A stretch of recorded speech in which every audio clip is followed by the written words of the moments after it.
안녕하세요. 일본 꿀팁 베트남입니다. 2026년 하노이의 밤하늘이 불꽃으로 타올랐습니다. 단순한 새해맞이 불꽃일까요?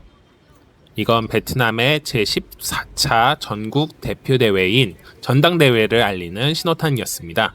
오늘은 베트남 전당대회 결과로 지금 베트남에서 무슨 일이 벌어지고 있는지, 그것이 우리에게 어떤 의미를 갖는지, 투자, 문화, 외교, 그리고 미래 전략까지 한 번에 파악하실 수 있도록 영상 만들어 보도록 하겠습니다. 그럼 출발하시죠. 베트남의 전당대회는 5년마다 열립니다. 공식적으로는 향후 5년 국가 전략을 논의하는 자리라고 설명되지만 정치 안쪽에서 이 대회를 바라보는 시선은 전혀 다릅니다. 이 대회는 단순히 회의가 아니고요.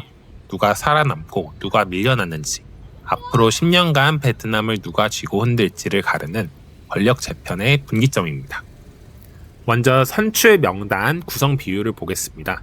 먼저 국가 주석부터 정부 총리, 당 총비서 모두 북중부 출신이 당선됐습니다. 또한 주요 선출 인원 20인 중 15인이 북중부 출신으로 나오고요. 남부는 고작 5인에 불과한 것으로 보입니다. 베트남 GDP의 23%를 차지하는 호치민시는 한 명의 위원도 선출되지 못한 것이 충격적입니다. 앞으로는 개혁파 관료보다는 공안당 조직 통제 라인이 힘을 득세할 것으로 보입니다. 한마디로 요약하자면 경제는 키우되 통제는 더 세게 할 것이다 라고 볼 수 있네요. 그리고 숨겨진 의도도 보이는데요. 행정개혁의 결과로 베트남 지방 권력의 뿌리가 많이 줄어들었습니다. 성이 줄어들면 지방의 당서기도 줄어들고요. 군이 사라지면 중간 권력이 완전히 증발하는 구조입니다. 즉, 지방자치 중심에서 중앙 통제, 결정이 이루어지는 구조로 변하고 있습니다. 정치가 이렇게 움직이면 반드시 따라오는 게 있죠. 바로 땅값과 개발 방향인데요. 정치권과 투자 쪽에서 이미 나오는 얘기는 소도시, 소규모의 프로젝트보다는 통합된 광역시의 새 행정 중심지 직할 프로젝트가 좀 더 곽강을 받을 것으로 보입니다. 이런 곳이 향후 5에서 10년간 개발의 중심축이 될 가능성이 높아 보입니다. 2026년 1월 20일 하노이에서 열린 제14차 공산당 전국 대표대회는 베트남의 향후 5년은 물론 2045년 건국 100주년을 목표로 국가의 청사진을 발표한 자리였습니다. 핵심 목표는 다음과 같이 3가지였는데요. 2045년까지 고소득 국가 진입, 경제 디지털화, 산업 첨단화, 그리고 정치 안정 유지 속 체계 개혁이었습니다.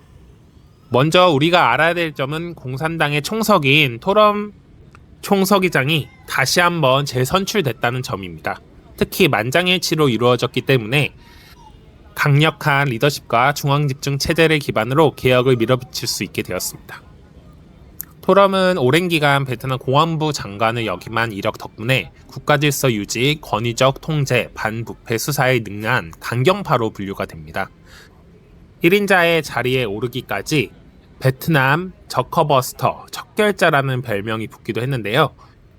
한국으로 치면 권력형 비리 수사에 능한 대검찰청 반부패 수사부장 출신의 강력한 카리스마를 갖춘 대통령이라고 할 수 있겠습니다.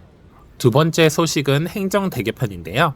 왜 63개에서 34개로 베트남의 행정구역 개편을 진행했습니다. 기존은 성, 구, 읍면과 같은 3단계에서 지금은 성, 광역시에서 읍면으로 단순화한 것인데요.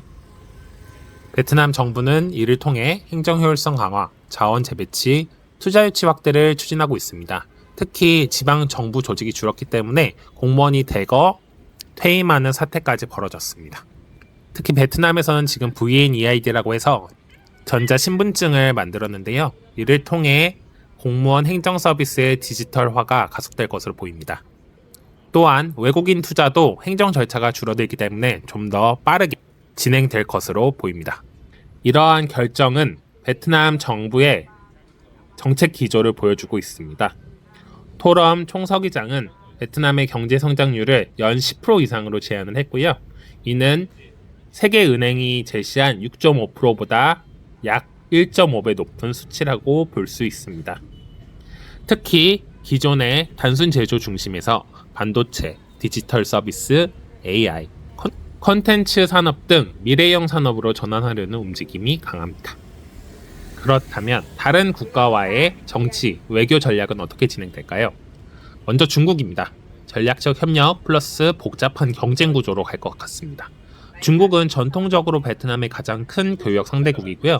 하지만 남중국해 영유권 문제처럼 지정학적 긴장이 존재합니다. 실제로 중국의 밀크티 맛집인 해왕차히는 베트남에 들어오면서 남중국해 지도를 중국으로 표시해가지고 베트남에서 불매운동을 막기도 했는데요. 일반인들 사이에서는 반중 감정이 꽤나 심각한 상황입니다. 그렇다면 미국은 어떨까요? 앞으로는 기술 전략 협력의 확대가 될 것으로 보입니다. 미국은 베트남을 전략적 파트너로 보고 있고요. 기술 투자, 군사 협력 확대에 관심을 표명하고 있습니다. 이는 미국 입장에서 중국과의 균형 전략, 그리고 신흥 경제 강국과의 협력이라는 측면에서 중요한 역할을 할 것으로 보입니다. 마지막으로 우리나라는 베트남의 최대 투자국 중 하나입니다. 제조업, 인프라 건설, 디지털 콘텐츠, 한류 문화 산업 등 모두 베트남에서 빠르게 성장하고 있는 분야입니다. 특히 젊은 세대는 단순히 드라마뿐만 아니라 한국식 라이프 스타일을 전제로 소비하고 있습니다. 이는 앞으로도 베트남 내 한국의 기업, 브랜드, 국가적 협력이 확대될 수 있을 것으로 보입니다. 지금까지 일본 꿀팁 베트남이었습니다. 감사합니다.